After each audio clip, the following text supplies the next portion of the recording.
I'm delighted to be able to have this opportunity to be with you here, to welcome you to Brighton and Hove, and to present the report to you as the Vice Chair of the PCS Group in Parliament. And since 2010, we've been working hard on your behalf to oppose the austerity agenda being pursued by the coalition and to put forward genuine alternatives.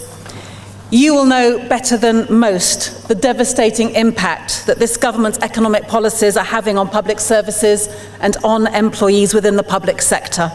And I want to start by paying tribute to the fantastic work of all the officers of the PCS Group that have been such a real help and support to all of the MPs in the parliamentary group.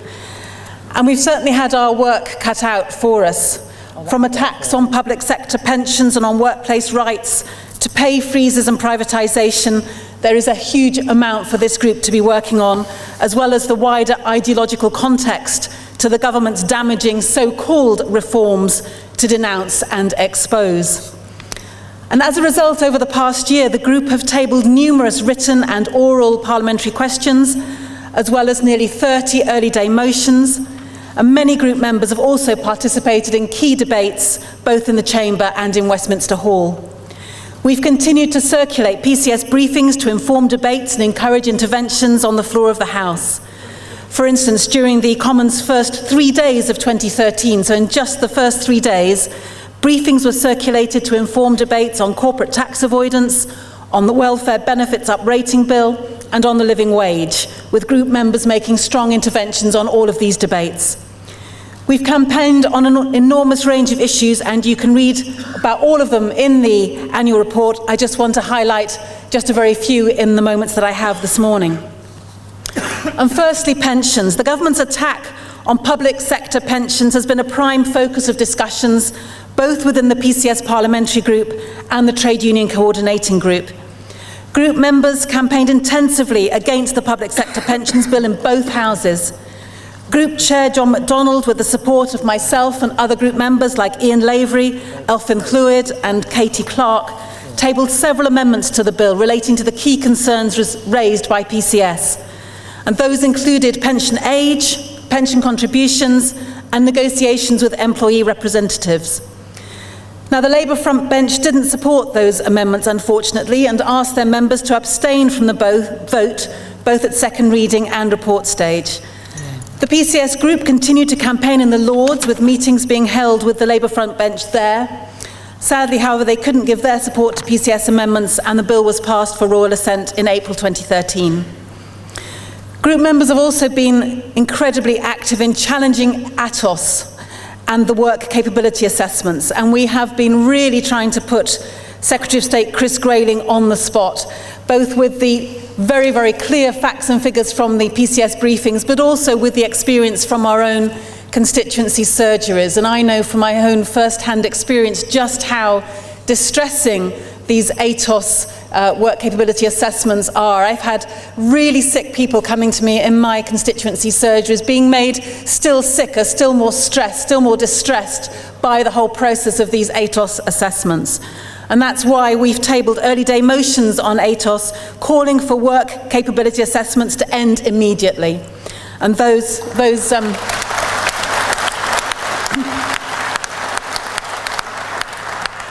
early day motions actually were some of the best supported motions in the whole session of Parliament, with over 120 signatures. The group has also held drop-in briefing sessions for MPs on the Independent Living Fund, which has helped those with the highest support needs gain full inclusion and participation in the community, and built significant support for our position around trying to oppose the withdrawal of the ILF. PCS MPs have also contributed to debates on universal credit, and we've raised very real concerns about the way in which universal credit is being designed, and this incredibly naive supposition that everybody is automatically suddenly going to be able to make online claims. You know, you will know, and we know from our own experience, that many people are not included in the digital revolution and don't have access to claiming online, and if they did, they'd often find the process very complicated and confusing, and we'll be tabling an EDM on that as well very shortly. Some PCS MPs, myself included, were proud to be a sadly very small number, but nonetheless quality, if not quantity, to have voted against the government's decision to use emergency legislation to retrospectively change the law as a way to avoid paying out compensation to people on their shambolic forced labour programme.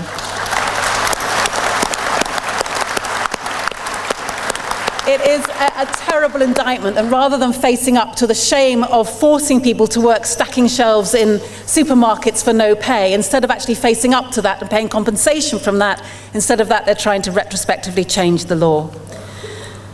On workplace rights, as part of its strategy to blame protection for workers and workplace rights for its failed economic policies, the government used the Enterprise and Regulatory Reform Bill to make changes to employment tribunal procedures and to health and safety law. We actively campaigned in both houses against several measures within that bill. Ministers also tried to remove Section 3 of the Equalities Act 2006, and PCS briefed MPs and peers throughout each stage of the bill in both houses, and there was a hard-fought battle between the Commons and the Lords regarding the general equality duty.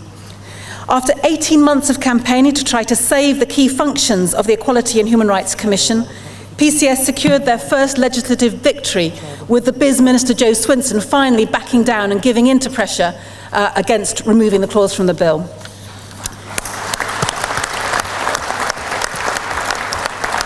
You won't need me to tell you that Francis Maude has continued his relentless attacks on trade unions, particularly the PCS, over the last year, with further constraints to trade union activity within government departments. The issue of trade union rights has been raised regularly, particularly blacklisting, and the government plans to remove the right to strike from officers in the National Crime Agency. Now, this latter issue created some controversy in the Chamber during the report stage of the Crime and Courts Bill. John McDonnell tabled numerous amendments to the bill on behalf of PCS members in the justice sector, and it was his amendments to delete government clauses enabling to remove the right to strike for NCA officers, which saw the Labour front bench claim that they were unaware of such issues and would therefore have to abstain from the vote. Now, that was very sadly the first time in Labour Party history that they've actively supported the removal of the right to strike. The government's sustained attack on workers' rights continues by way of the deregulation bill, which will be introduced in Parliament in the coming weeks. The PCS group are actively seeking meetings with shadow ministers to discuss the proposals within the bill, and we will actively campaign against the bill's proposals in both houses. I want to say a few words about tax, because with the Joseph Rowntree Foundation warning that tax rises, welfare cuts and the wage freezes will push over 7 million children below the breadline in the next 2 years, it is nothing short of scandalous that this government is still so reluctant to make the richest in our society pay their fair share of tax.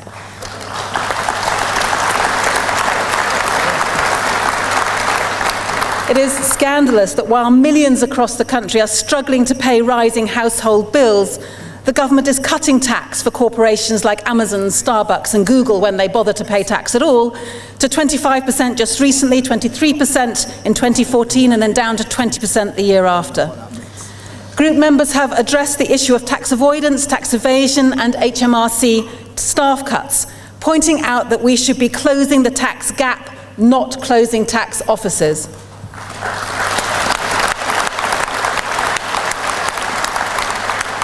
Last week we held a successful drop-in briefing for MPs on the closure of the tax inquiry centres in the North East and the threatened closure of the entire face-to-face public service network. And we also hosted an event to promote Richard Murphy's excellent new report, Why Are They Increasing the Tax Gap? And on low pay, we've highlighted the problems associated with low pay in the public sector. It's been a real priority this last year. An EDM echoing the findings of the PCS report, Britain Needs a Pay Rise, was launched, and since the onset of recession in 2008, the truth is that the real value of wages have fallen by 7%, or £50 billion a year. And so our early day motion went on to call for an increase in public sector pay and for an increase in the national minimum wage, as well as to support the extension of the living wage, which is a key Green Party policy. We protested about the demise of the Joint Sustainability Forum, set up in 2009 to meet quarterly with the Council of Civil Service Unions. The forum focuses on a number of important issues, including sustainability in government targets and the Climate Solidarity Project. And without that forum, there's really no longer any bargaining opportunity on green issues for unions, and there's a lack of accountability and transparency around those areas. And so I'm really glad that as a result of all of our lobbying, that forum has recently been resurrected following a strong campaign to Francis Maude on behalf of the PCS group. We've also been battling the government on privatisation. Last year's Summer of Sport served to highlight the importance of public sector services when, unlike our athletes, the performance of the government and private contractors failed to win any gold medals at all.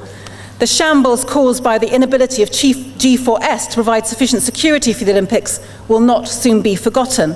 And the whole debacle put paid once and for all, I hope, the myth that the private sector is more efficient. Now, you remember that the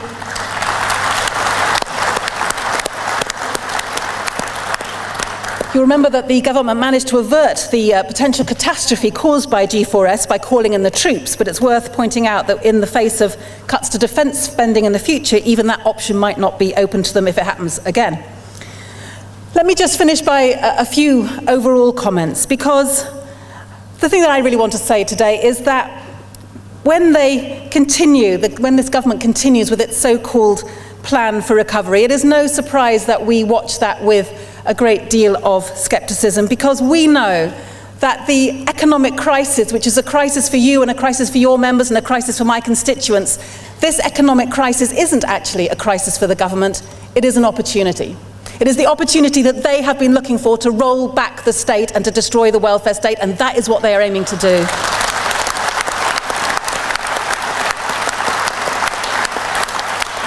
This is the opportunity that they have been waiting for, to cut spending permanently, to shrink the state, and to let inequality grow, because they are ideologically bent on dismantling the public realm as if there were no alternative. And what I want to commend the PCS union for doing is for demonstrating on so many issues that there is an alternative. It's an alternative that makes sense, and it's an alternative that we will all fight for.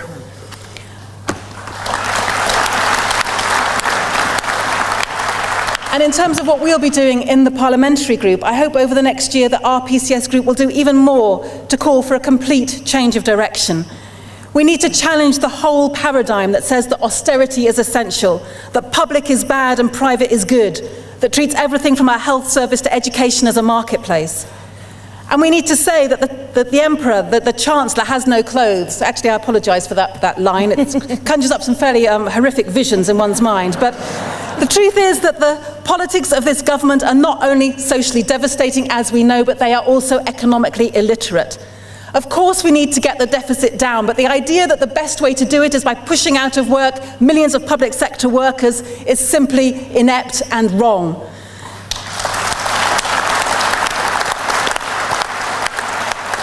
We know that the best way to get the deficit down is to get people back into work. That's what gets taxes going back into the revenue. That is what gets the deficit down.